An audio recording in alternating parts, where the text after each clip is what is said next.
Tulang merupakan jaringan keras yang vital dalam tubuh hewan vertebrata termasuk ayam. Hal tersebut dikarenakan tulang berperan penting dalam mekanik tubuh dan fungsi metabolik.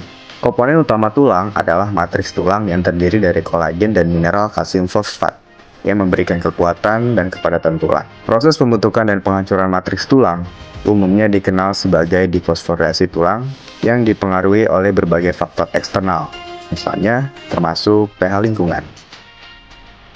Demineralisasi adalah suatu proses untuk menghilangkan mineral yang terkandung dalam suatu bahan dengan penambahan larutan HCl dengan konsentrasi rendah. Proses ini menyebabkan penurunan densitas dan kekuatan struktur jaringan, sehingga dapat meningkatkan risiko patah tulang. Demineralisasi dapat terjadi akibat berbagai faktor, termasuk perubahan pH lingkungan, defisiensi nutrisi, penyakit sistemik, ataupun paparan zat asam. Keseimbangan mineral pada tulang merujuk pada kondisi di mana jumlah mineral, terutama kalsium dan fosfat, yang disimpan dalam tulang sama dengan jumlah mineral yang dilepaskan ke dalam aliran darah. Proses ini melibatkan pembentukan tulang baru oleh osteoblast dan resorpsi oleh tulang osteoklas. Keseimbangan ini penting untuk mempertahankan kekuatan dan struktur tulang yang optimal. pH lingkungan memainkan peran penting dalam mengatur aktivitas enzim yang terlibat dalam proses difosforilasi tulang. Dengan memanipulasi pH dalam eksperimen, praktikum ini memungkinkan untuk memahami bagaimana variasi pH dapat mengubah keseimbangan antara proses pembentukan dan penghancuran matriks tulang. Ini sangat relevan dalam konteks kondisi patologi seperti osteoporosis, di mana perubahan pH lokal di dalam tubuh dapat mempengaruhi kemampuan tulang untuk meregenerasi dan mempertahankan kepadatan mineralnya.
Berdasarkan praktikum yang telah dilakukan, dapat diketahui bahwa dalam uji demineralisasi pada tulang ayam bagian ulna dan radius, untuk mengukur pH terhadap proses demineralisasi dilakukan dengan 5 perlakuan, yaitu HCl, pH 0, asam asetat pH 1, Aquades pH 6, NH3, pH 11, dan NaOH pH 14. Hasil dari perlakuan ini menunjukkan variasi dalam kondisi tulang dan larutan setelah 30 menit perendaman. Perlakuan dengan HCl mewakili pH asam, menunjukkan tulang menjadi rusak dan lunak, terdapat endapan pada larutan, dan larutan berwarna keruh.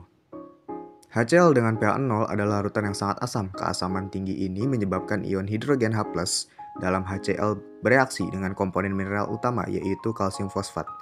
Reaksi ini menguraikan mineral menjadi ion-ion kalsium, yang kemudian larut dalam larutan. Kemudian, perlakuan dengan NaOH mewakili pH basa, di mana hasil pengamatan menunjukkan tulang tetap keras dan berlendir, larutan bening tanpa endapan.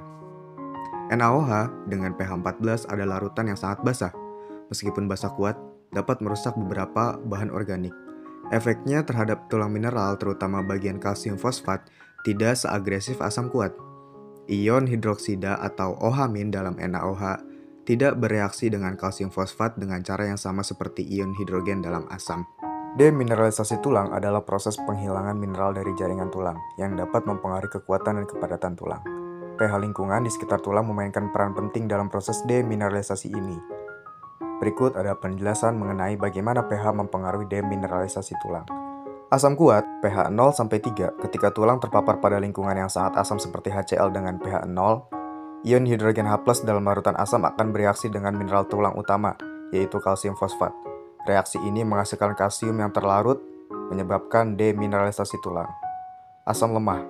Larutan dengan keasaman moderat seperti asam asetat dengan pH sekitar 3-4 juga menyebabkan demineralisasi, tetapi pada tingkat yang lebih lambat dibandingkan dengan asam kuat. Proses ini masih menyebabkan penurunan kekuatan tulang, tetapi tidak secepat atau seintensif reaksi dengan asam kuat. pH netral. Pada kondisi netral, seperti Aquades dengan pH 6-7, demineralisasi tulang tidak terjadi. Tulang tetap pada kondisi normal tanpa adanya perubahan struktur atau kepadatan yang signifikan. Pada pH ini, tulang berada dalam kondisi yang stabil dan mineral tetap terjaga. pH basa. Basa lemah, pH 8-11. Pada lingkungan yang sedikit basa seperti NH3 dengan pH 11, efek terhadap demineralisasi tulang masih minimal. Tulang mungkin mengalami sedikit perubahan pada komponen organiknya, tetapi struktur mineral utama tetap utuh. Basa kuat. Ketika tulang terpapar pada lingkungan yang sangat basa, seperti NaOH dengan pH 14, ion hidroksida OH- dalam larutan basa tidak bereaksi dengan kalsium fosfat dengan cara yang menyebabkan demineralisasi. Namun, basa kuat dapat merusak komponen organik tulang seperti kolagen dan protein lainnya. Berdasarkan percobaan yang telah dilakukan, dapat disimpulkan bahwa salah satu faktor yang mempengaruhi defosforilasi atau demineralisasi pada tulang adalah pH. Semakin asam suatu larutan, maka akan semakin mempercepat laju demineralisasi atau laju defosforilasi tulang. Sebaliknya, semakin basa suatu larutan, maka laju defosforilasi dan demineralisasi tulangnya akan semakin lambat atau tidak terjadi. pH larutan yang asam akan menyebabkan terjadinya demineralisasi ataupun defosforilasi tulang. Tulang yang diberikan perlakuan dengan asam kuat akan menyebabkan tulang tersebut menjadi lunak ataupun rusak. Sebaliknya, tulang yang diberikan perlakuan dengan basa kuat akan tetap pada kondisi yang sebelumnya.